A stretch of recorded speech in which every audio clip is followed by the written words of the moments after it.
ನಮಸ್ಕಾರ, ಶುಭ ಸಂಜೆ. ಸಂಕಲ್ಪ ಸಿದ್ಧಿ ವಿಶೇಷ ಕಾರ್ಯಕ್ರಮಕ್ಕೆ ತಮ್ಮೆಲ್ಲರಿಗೂ ಆತ್ಮೀಯ ಸ್ವಾಗತ ಹೇಳ್ತಾ ಇರೋದು ನಾನು ಅನುಷಾ. ಮೊದಲನೇ ಬಾರಿ ನಮ್ಮ ಚಾನಲ್ ವೀಕ್ಷಿಸ್ತಾ ಇದ್ದೀರಾ ಅಂತಂದರೆ ಈಗಲೇ ಚಾನಲ್ನ ಸಬ್ಸ್ಕ್ರೈಬ್ ಮಾಡಿ, ನಮ್ಮ ವೀಡಿಯೋಸ್ನ ಲೈಕ್ ಮಾಡಿ. ನಿಮ್ಮ ಜೀವನದಲ್ಲಿ ನಿಮಗೆ ಆಗ್ತಾ ಇರುವಂತಹ ಸಮಸ್ಯೆಗಳು, ತೊಂದರೆಗಳು, ಕಷ್ಟಗಳು ಇವೆಲ್ಲದರಿಂದ ನೀವು ಆದಷ್ಟು ಬೇಗ ಹೊರಗಡೆ ಬರಬೇಕು ಅಂತಂದರೆ ಇವತ್ತೇ ನೀವು ಅಕ್ಷಯ ವೃಕ್ಷವನ್ನು ಬರ್ಮಾಡ್ಕೊಳ್ಬಹುದು. ಕಾರ್ಯಕ್ರಮ ನೋಡ್ತಿರುವಂಥ ಹೊಸ ವೀಕ್ಷಕರಿಗೆ ಇದ್ರ ಬಗ್ಗೆ ಹೆಚ್ಚಿನ ಮಾಹಿತಿ ಪಡೆದುಕೊಳ್ಬೇಕು ಅಂದರೆ ಸ್ಕ್ರೀನ್ ಮೇಲೆ ಸಂಖ್ಯೆಗಳು ಬರ್ತಾ ಇದೆ, ಕರೆ ಮಾಡಿ ಸಂಪೂರ್ಣವಾಗಿರುವಂಥ ಮಾಹಿತಿಯನ್ನು ಪಡೆದುಕೊಳ್ಬಹುದು. ಇನ್ನು ನಮ್ಮ ಒಂದು ಕಾರ್ಯಕ್ರಮದಲ್ಲಿ ಪ್ರತಿಯೊಂದು ವಿಚಾರದ ಬಗ್ಗೆ ಕೂಡ ನಮಗೆ ಸಾಕಷ್ಟು ರೆಮಿಡೀಸ್ ಆಗಿರ್ಬೋದು, ಸೊಲ್ಯೂಷನ್ಸ್ ಆಗಿರ್ಬೋದು, ಸರಳವಾಗಿರುವಂಥ ಪರಿಹಾರಗಳನ್ನ ತಿಳಿಸ್ಕೊಡುವಂಥ ಸ್ಪಿರಿಚುವಲ್ ಗುರು ಡಾಕ್ಟರ್ ವಿಷ್ಣುದತ್ತ ಗುರುಜಿಯವರಿದ್ದಾರೆ. ಬನ್ನಿ ಹಾಗಿದ್ರೆ ಗುರುಗಳನ್ನ ಇವತ್ತಿನ ಕಾರ್ಯಕ್ರಮಕ್ಕೆ ಬರ್ಮಾಡ್ಕೊಳ್ಳೋಣ. ನಮಸ್ತೆ ಗುರುಗಳೇ, ಕಾರ್ಯಕ್ರಮಕ್ಕೆ ಆತ್ಮೀಯ ಸ್ವಾಗತ. ಯಾವುದಾದ್ರೂ ಒಂದು ಬಿಸ್ನೆಸ್ ಮಾಡುವಾಗ ಎಲ್ಲೋ ಒಂದು ಕಡೆ ಆ ಇಂಪ್ರೂವ್ಮೆಂಟ್ಸು, ಏಳಿಗೆ ಅನ್ನುವಂಥದ್ದು ಕಾಣ್ತಾ ಇರೋದಿಲ್ಲ ಅಂತ ಹೇಳ್ಬೋದು. ಬಿಸ್ನೆಸ್ ಅಂತಂದಾಗ ನಮ್ಮ ಬುದ್ಧಿನ ನಾವು ಉಪಯೋಗಿಸ್ಬೇಕಾಗತ್ತೆ, ಅಲ್ಲಿ ಆಗಲೇ ನಾವು ಒಂದು ಸಕ್ಸಸ್ ಅನ್ನುವಂಥದ್ದನ್ನ ಕಾಣುವಂಥದ್ದು. ಸೊ ನಮಗೇನಾದರೂ ನಮ್ಮ ಬಿಸ್ನೆಸ್ ಇಂಪ್ರೂವ್ ಆಗೋದಕ್ಕೆ ಅಥವಾ ಚೆನ್ನಾಗಿ ಆಗೋದಕ್ಕೆ ನಮಗೆ ಅಷ್ಟೊಂದಂತೂ ಪೇಷನ್ಸ್ ಇರೋದಿಲ್ಲ, ಟೈಮು ಇರೋದಿಲ್ಲ ಹೇಳುವಂಥ ತಂತ್ರ ಪರಿಹಾರ ಮಾಡ್ಕೊಳ್ಳೋದಕ್ಕೆ. ನೀವು ತಿಳಿಸ್ಕೊಡುವಂಥ ಮಂತ್ರವನ್ನು ನಾವು ಅಟ್ಲೀಸ್ಟ್ ಕೇಳಿಸ್ಕೊಳ್ಳೋದ್ರಿಂದ, ಹೇಳೋಕ್ಕಂತೂ ಕೆಲಸದಲ್ಲಿ ಕಷ್ಟ ಆಗುತ್ತೆ ಅಥವಾ ಬರೋದಿಲ್ಲ, ಅದನ್ನು ಕೇಳಿಸ್ಕೊಳ್ಳೋದ್ರಿಂದ ಪದೇ ಪದೇ ನಮ್ಮ ಒಂದು ಬಿಸ್ನೆಸ್ನಲ್ಲಿ ನಾವು ಏಳಿಗೆ ಅಥವಾ ಇಂಪ್ರೂವ್ಮೆಂಟ್ಸ್ ಕಾಣುವಂಥದ್ದಾದರೆ ಯಾವ ಮಂತ್ರ ತಿಳಿಸ್ಕೊಡ್ತೀರಾ? ಓಂ ವಿಶ್ವಸ್ಮೈ ನಮಃ. ಪ್ರೀತಿಯ ಬಂಧುಗಳೇ, ಅದು ನಾನು ಒಂದೊಂದು ಪದ ಹೇಳ್ತಿರ್ತೀನಿ.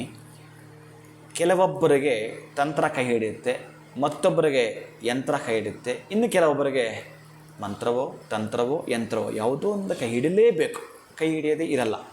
ಅವನ ಬಿಸ್ನೆಸ್ಸಲ್ಲಿ ಆತ ಸಕ್ಸಸ್ ಆಗಲೇಬೇಕು ಅಂತಕ್ಕಂಥ ಧೀಶಕ್ತಿಯನ್ನು ಇಟ್ಕೊಳ್ತಾ ಒಂದೊಂದು ಬಾರಿ ಎಷ್ಟೇ ಬುದ್ಧಿಯನ್ನು ಓಡಿಸಿದ್ರು ಕೂಡ ಅತಿ ಬುದ್ಧಿವಂತಿಕೆ ಅಂದುಬಿಡ್ತಾರೆ, ಮತ್ತು ಇನ್ನೇನೋ ಅಂದುಬಿಡ್ತಾರೆ. ಅಲ್ಲಿ ಒಟ್ಟಾರೆ ನಾವು ಮಾಡುವಂಥ ವ್ಯವಹಾರ ವ್ಯಾಪಾರ, ಆ ಒಂದು ಬಿಸ್ನೆಸ್ ಯಾವ ಕಾರಣದಿಂದ ಲಾಸ್ ಆಗ್ತಾ ಇದೆಯೋ, ಮೊದಲೆಲ್ಲ ಚೆನ್ನಾಗಿ ನಡೀತಾ ಇತ್ತು, ಅದಕ್ಕಾಗಿ ಈಗ ನಡೀತಾ ಇಲ್ಲ. ಎಂತ ಮಾಡೋದು ಅನ್ನೋದಾದರೆ ಈ ಬುಧನ ಕವಚವನ್ನು ಓದ್ಕೊಳ್ತಕ್ಕಂತಹದ್ದು, ಬುದ್ಧಿ ಚುರುಕಾಗ್ತಕ್ಕಂತಹದ್ದು. ಒಟ್ಟಾರೆ ಆ ಒಂದು ವ್ಯವಹಾರ ವ್ಯಾಪಾರದಲ್ಲಿ ಎಷ್ಟೊಂದಂದರೆ ನಿಮ್ಮ ಚತುರ್ಮತಿತನವನ್ನು ಉಪಯೋಗಿಸ್ತಾ ಬಹುಶಃ ಅಲ್ಲಿ ಈ ಬುಧನನ್ನು ವ್ಯವಹಾರಕ್ಕೆ ಬುಧ, ಹಾಗಾಗಿ ಅಂತಹ ಬುಧನ ಸಾಮರ್ಥ್ಯ ನಿಮ್ಮಲ್ಲಿ ಹೆಚ್ಚಿದಾಗ ಮಾತ್ರ ಸಾಧ್ಯ ಆಗತ್ತೆ. ನಿಮ್ಮ ಆಪೋಸಿಟ್ ವ್ಯಕ್ತಿ ನಿಮಗೆ ಹೇಗೆ ಒಲೆಯೋದಂತಂದರೆ ಅತ್ಯಂತ ಆಕರ್ಷಣೀಯವಾಗಿರತಕ್ಕಂತಹ ವಸ್ತುಗಳು, ಅತ್ಯಂತ ಆಕರ್ಷಣೀಯವಾಗಿರತಕ್ಕಂತಹ ಮಾತುಗಳು. ಇದು ಪ್ರೀವಿಯಸ್ ಜನ್ಮಕ್ಕೆ ಲಿಂಕು ಖಂಡಿತ ಇದ್ದೇ ಇರುತ್ತೆ. ನಿಮ್ಮ ವ್ಯವಹಾರ ಇಂತಿಷ್ಟೇ ಅಂತ.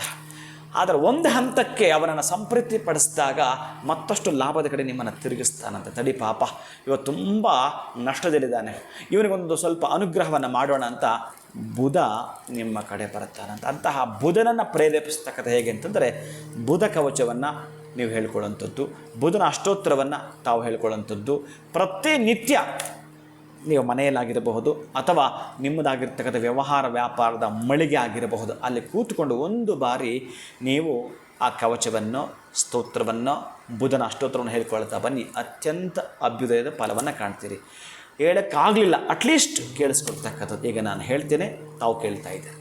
ಓಂ ಅಸ್ಯ ಶ್ರೀ ಬುಧ ಕವಚ ಸ್ತೋತ್ರ ಮಹಾಮಂತ್ರಸ್ಯ ಕಶ್ಯಪ ಋಷಿ ಅನುಷ್ಠುಪ್ಛಂದಃ ಬುಧೋರ್ದೇವತಾ ಬುಧಪ್ರೀತ್ಯರ್ಥಂ ಜಪೆ ವಿನಿಯೋಗಃ ಬುಧಸ್ಥೋ ಪುಸ್ತಕಧರಃ ಕುಂಕುಮಸ್ಯ ಸಮದ್ಯುತಿಃ ಪೀತಾಂಬರಧರಃ ಪಾತು ಪೀತಮಾಲ್ಯಾನುಲೇಪನಃ ಕಟಿಂಚ ಪಾತು ಮೇ ಸೌಮ್ಯ ಶಿರೋದೇಶಂ ಬುಧಸ್ತತಾ ನೇತ್ರೇ ಜ್ಞಾನಮಯಃ ಪಾತು ಶ್ರೋತ್ರೇ ಪಾತು ನಿಶಾಪ್ರಿಯಃ ಗ್ರಾಣಂ ಗಂಧಪ್ರಿಯಃ ಪಾತು ಜಿಹ್ವಾಂ ವಿದ್ಯಾಪ್ರದೋ ಮಮ ಕಂಠಂ ಪಾತು ವಿದೋ ಪುತ್ರೋ ಭುಜೋ ಪುಸ್ತಕಭೂಷಣಃ ವಕ್ಷಃ ಪಾತು ವರಾಂಗಶ್ಚ ಹೃದಯಂ ರೋಹಿಣೀ ಸುತಃ ನಾಭಿಂ ಪಾತು ಸುರಾರಾಧ್ಯ ಮಧ್ಯಂ ಪಾತು ಖಗೇಶ್ವರಃ ಜಾನನಿ ರೋಹಿಣೀಯಶ್ಚ ಪಾತು ಜಂಗೇಖಿಲಪ್ರದಃ ಪಾದೋ ಮೇ ಬೋಧನಃ ಪಾತು ಸೌಮ್ಯೋಖಿಲಂ ವಪುಃ ಫಲಶ್ರುತಿಃ ಏತದ್ದೇಕವಚಂ ದಿವ್ಯಂ ಸರ್ವಪಾಪಪ್ರಣಾಶನಂ ಸರ್ವರೋಗಪ್ರಶಮನಂ ಸರ್ವದುಃಖನಿವಾರಣಂ ಆಯುರಾರೋಗ್ಯ ಶುಭದಂ ಪುತ್ರಪೌತ್ರ ಪ್ರವರ್ಧನಂ ಯಃ ಪಠೇ ಶೃಣುಯಾದ್ವಾಪಿ ಸರ್ವತ್ರ ವಿಜಯೀ ಭವೇತ್. ಸರ್ವತ್ರ ವಿಜಯೀ ಭವೇತ್. ಸರ್ವತ್ರ ವಿಜಯೀ ಭವೇತ್.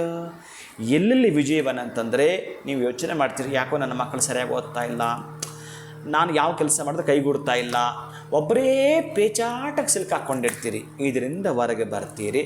ಆದರೆ ನಿಮ್ಮ ಒಂದು ವ್ಯವಹಾರ ವ್ಯಾಪಾರದ ಮಳಿಗೆಯಲ್ಲಿ ಈ ಗುಟ್ಟು ಮಾತ್ರ ಯಾರಿಗೂ ಹೇಳದೆ ನೀವೇ ಮಾಡ್ಕೊಂಡು ಹೋಗ್ತಿರ್ತೀರಿ. ಆಗುವಂಥ ಲಾಭವನ್ನು ಗಮನಿಸ್ತಿರ್ತೀರಿ. ಒಂದು ಪುಸ್ತಕ ಇಟ್ಕೊಂಡಿರಬೇಕು.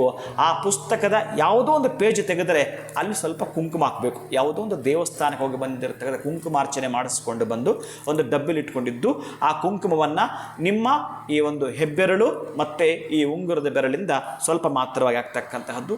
ನನಗೆ ವ್ಯವಹಾರ ವ್ಯಾಪಾರ ಇವತ್ತು ಚೆನ್ನಾಗಾಗಬೇಕು ಅಂತೇಳಿ ನಮಸ್ಕಾರ ಮಾಡ್ತಾ ಆ ಪುಸ್ತಕವನ್ನು ನಿಮ್ಮ ತಿಜೋರಿ ಇಟ್ಕೊಳ್ತೀರಿ. ಅಲ್ಲಿಂದ ನಿಮ್ಮ ವ್ಯವಹಾರ ವ್ಯಾಪಾರವನ್ನು ಗಮನಿಸ್ತಾ ಬನ್ನಿ. ಖಂಡಿತ ಗುರುಗಳೇ, ನೀವು ಹೇಳ್ತಾ ಇದ್ರೆ ಮಂತ್ರ ಕೇಳ್ತಾ ಇರಬೇಕು ಅಂತ ಅನಿಸುತ್ತೆ. ಎಲ್ಲೋ ಒಂದು ಕಡೆ ಹೇಳಕ್ಕೆ ಬರಲಿಲ್ಲ ಅಂದರೆ ಅದನ್ನು ಕೇಳಿಸ್ಕೊಳ್ಳೋದ್ರಿಂದ ನಮಗಾಗುವಂಥ ಲಾಭಗಳ ಬಗ್ಗೆ ತಿಳಿಸ್ಕೊಟ್ರಿ. ತುಂಬ ಹೃದಯದ ಧನ್ಯವಾದಗಳು ತಮಗೆ. ನಮಸ್ಕಾರ. ಹರೇ ಶ್ರೀನಿವಾಸ. ಸೊ ನಿಮ್ಮ ಬಿಸ್ನೆಸ್ನಲ್ಲಿ ಅಭಿವೃದ್ಧಿಯನ್ನು ಕಾಣಬೇಕು ಅಂತಂದರೆ ಮಂತ್ರದ ಪಠನೆ ಮಾಡೋಕ್ಕೆ ಬರಲಿಲ್ಲ ಅಂತಂದರೆ ಅಟ್ಲೀಸ್ಟ್ ಕೇಳಿಸ್ಕೊಳ್ಳೋದ್ರಿಂದ ಕೂಡ ಖಂಡಿತ ಸಾಧ್ಯ ಆಗುತ್ತೆ ಅಂತ ಹೇಳ್ತಾ ವಿಡಿಯೋನ ಮುಗಿಸುವಂತಹ ಸಮಯ ಆಗಿದೆ. ನಮಸ್ಕಾರ.